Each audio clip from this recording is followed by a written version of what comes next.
سرمایه کمبونا قارن و آبی شرط دجوار المروواهی روبرومان اضافه دستکدا جای کاریا یکم و هستنا روشن گران کلینکن گارو پشتگیریا بردوام جبو نقشخانه را دلافکرنا قارن و آبی جلو بطانیا شیر زاروکان و خارنا گرم حتی پشتگیریا درونی جبو زاروکان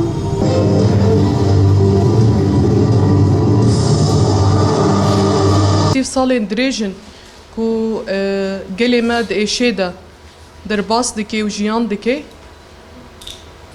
Rasta koçberî belkî peyvekeş sê-çar tîpaya lê barê wê weke barê çiya ye gelek giran e mirov ku çarekê ji mecbûrî ji mala xwe û bi hezarê bîranînê wî yê ku bi sala piçopiç kevir kevir deynaye ser hevdû û mala xwe ava kiriye dev ji her tiştî berdê û bimeşe. Helbetê bêguman êşeke gelek mezin de jiyan her insanekî de gocarekê koçber bibe ew êşeha heta sala tê dirêjkirin pêre. Çawa ku em behsa kes nabikin got di car û sê cara koçber bûne û malê xwe derketina.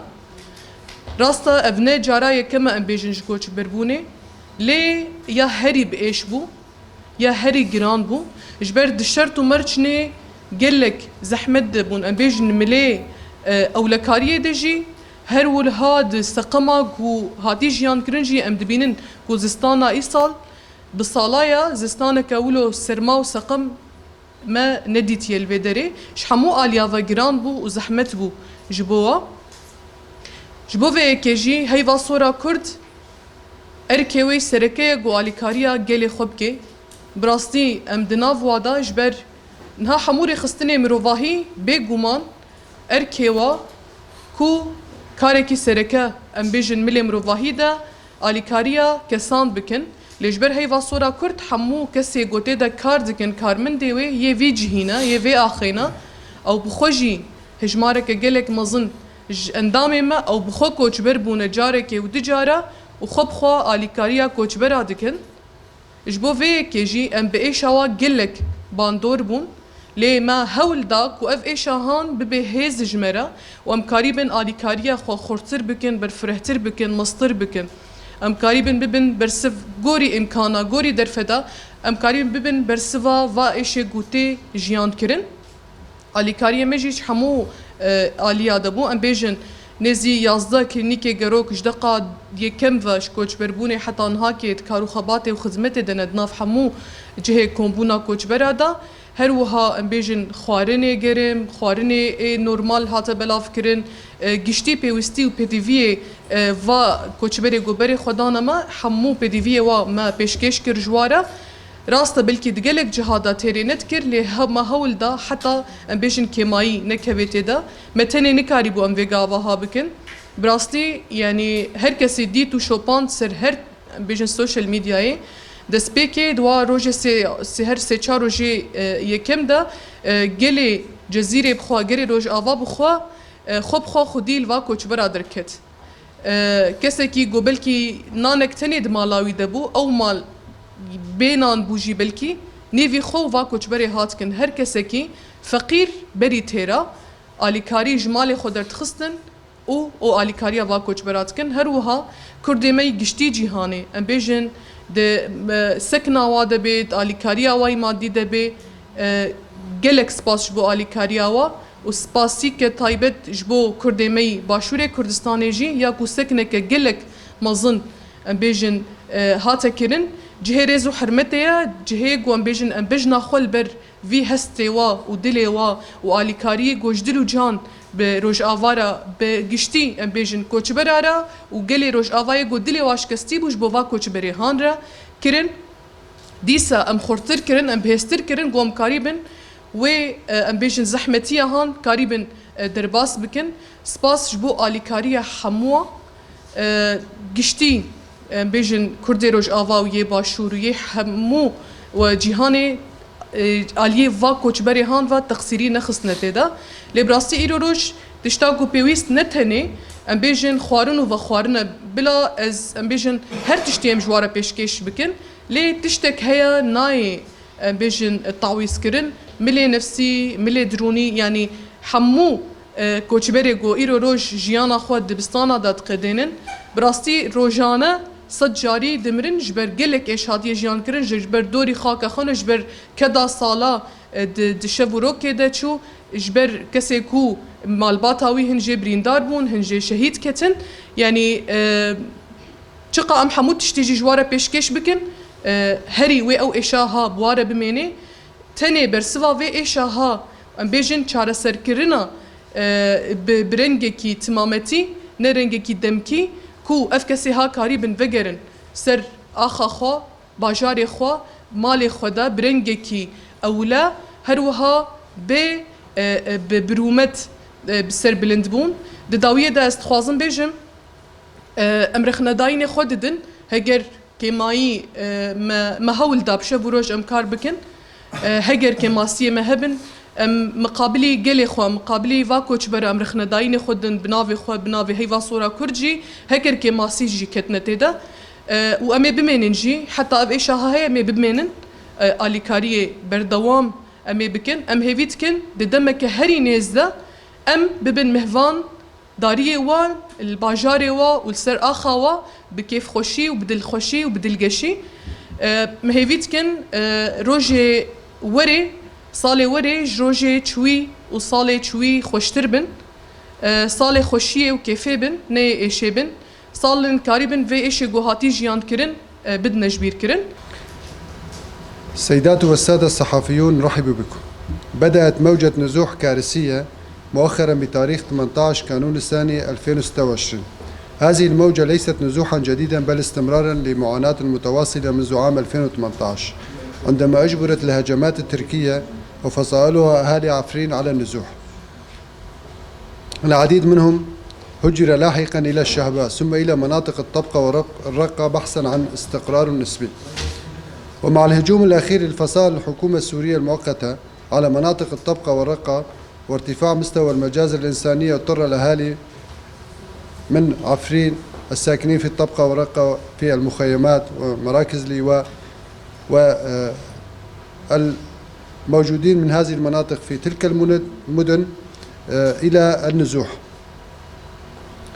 مرة أخرى نحو مناطق الجزيرة في شمال وشرق سوريا: الحسكة، قامشلو، ديريك، درباسية، تربسبية، قركيلاجي، رميلان، عمودة، حيث لجأوا إلى المدارس والجوامع والصالات والمجمعات ومخيم سريكانية ومخيم نوروز.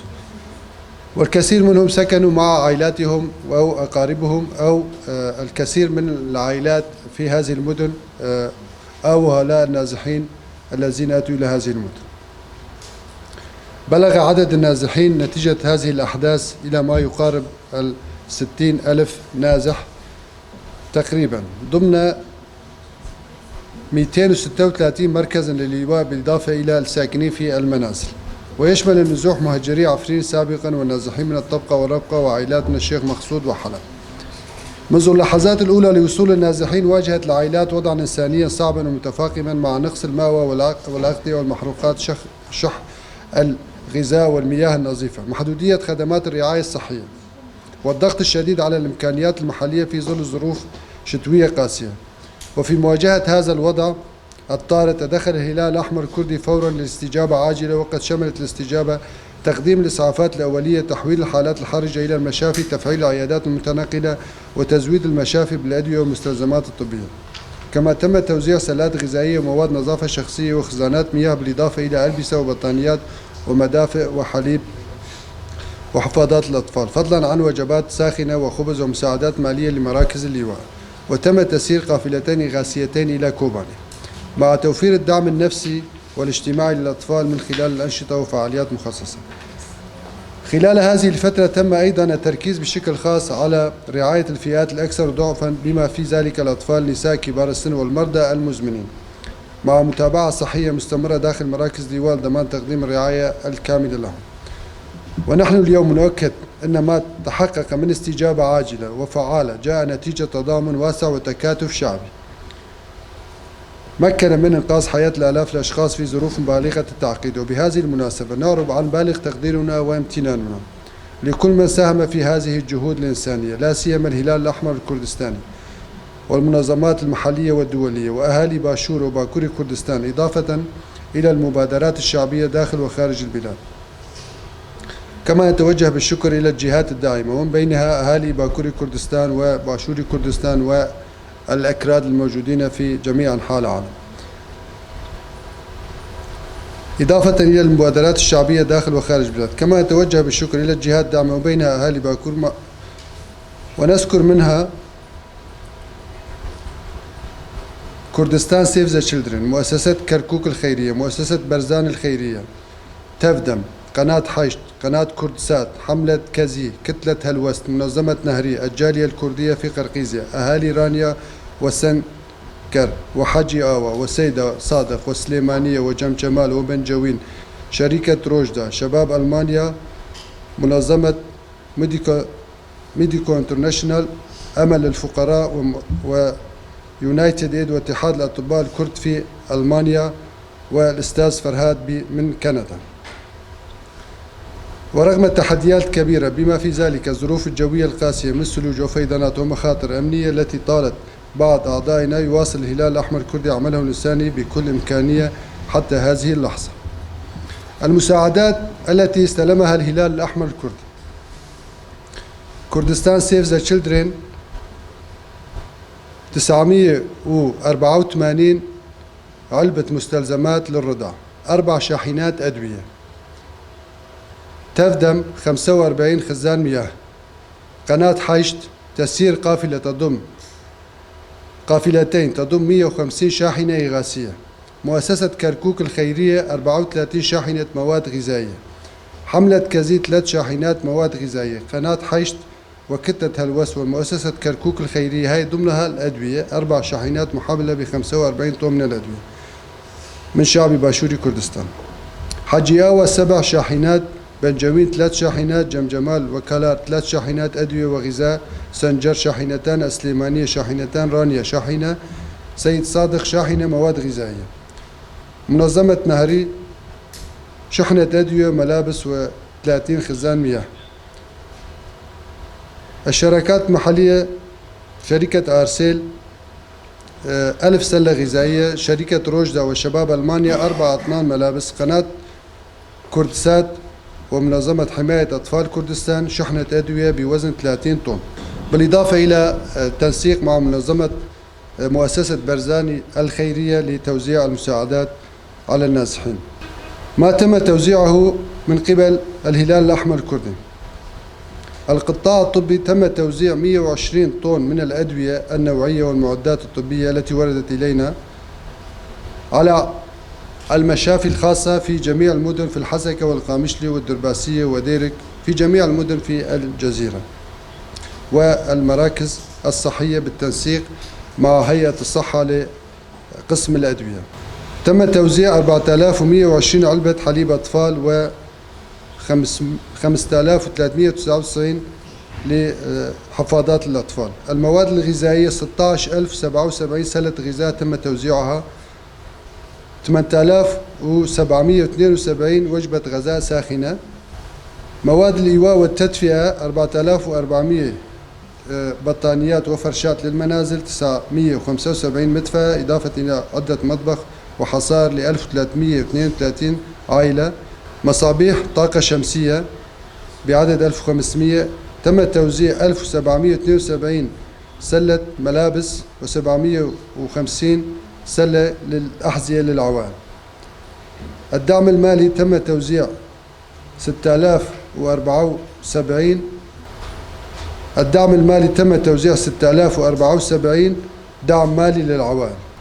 دعم الأطفال 115 سلة ألعاب. مواد النظافة 1669 سلة نظافة.